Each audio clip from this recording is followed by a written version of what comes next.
नमस्कार मित्रों, फोर आपके पहुंच चैनल में आपका स्वागत है। आज विश्व के प्रमुख पौधों और पुष्पों के बारे में हम बताने वाले हैं।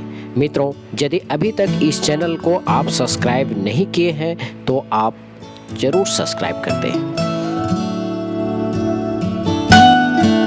विश्व के खूबसूरत क्षेत्रों में लेवेंडर पुष्प के क्षेत्र भी एक महत्वपूर्ण स्थान रखता है। लेवेंडर पुष्प जून से अगस्त के बीच यूनाइटेड किंगडम क्षेत्रों में इसकी खूबसूरती बिखेरती रहती है। इसकी खेती वाणिज्यिक इस्तेमाल के लिए किया जाता है। लेवेंडर फूल इतने सुगंधित होता है कि इसका प्रयोग अगरबत्ती, साबुन, महंगे परफ्यूम, रूम फ्रेशनर जैसे आयोडीनिल ब्यूटी प्रोडक्शन के रूप में प्रयोग किया जाता है।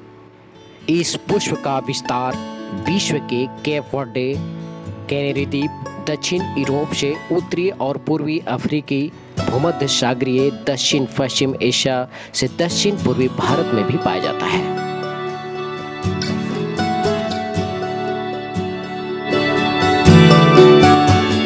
कैनोला पुष्प चीन में फरवरी से मार्च के बीच में चीन की घाटियों में फूलों से पटा रहता है।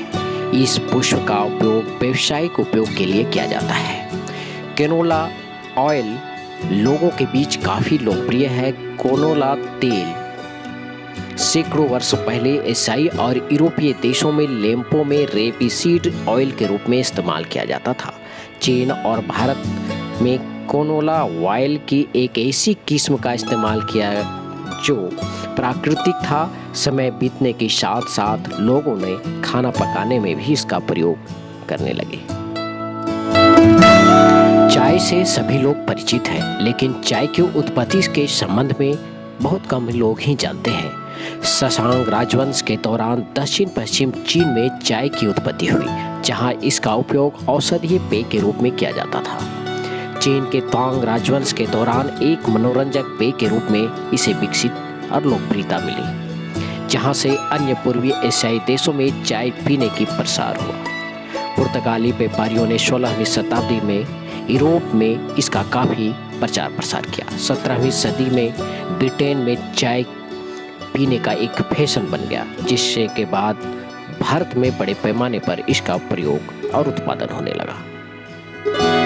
गुलाबी बैंगनी विक्टोरिया पुष्प की सुंदरता देखने को बनती है। विक्टोरिया फूलों का उपयोग जापान में सदियों से किया जाता रहा है। इस पुष्प की सुंदरता के कारण जापान में फ्यूजी मुसोम या द विक्टोरिया मेडन जैसे पारंपरिक नृत्य का भी प्रचलन प्रारंभ हो गया। इस पुष्प की सुंदरता के कारण जापान में घरों के सजावटी में काफी प्रयोग करते हैं।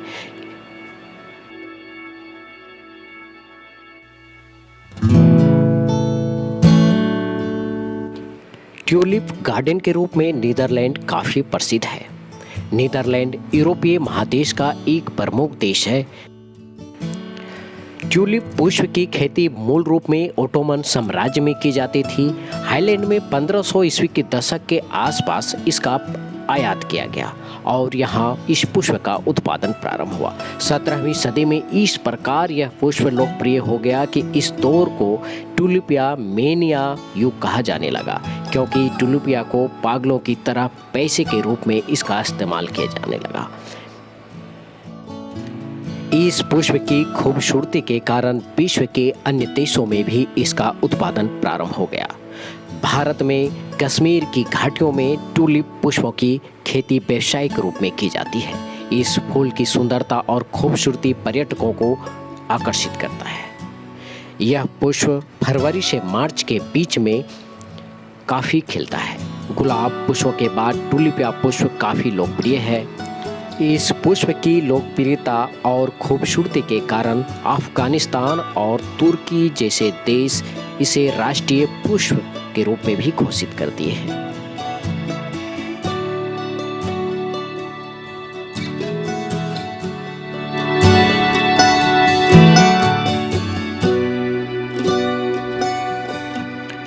स्पाइडर लिलीज काफी खूबसूरत, किंतु इसका गुण काफी विषैला है। रेड स्पाइडर लिलीज पुष्प मूल रूप से चीन और नेपाल की है। लिकोरियस रेडियाटा रेड मैजिक लिली के रूप में भी यह पुष्प जाना जाता है। यह पुष्प सालों भर खिलता है। यह पुष्प पत्तियों के ऊपरी सतहों पर निकलता है। यह जहरीला पुष्प होने के कारण जापान में कीटों और चूहों को दूर रखने के लिए चावल के पौधों और घरों के घेरे के लिए इसका प्रयोग किया जाता है। मित्रों, वीडियो यदि अच्छी लगी हो तो लाइक, शेयर और सब्सक्राइब जरूर करें। धन्यवाद।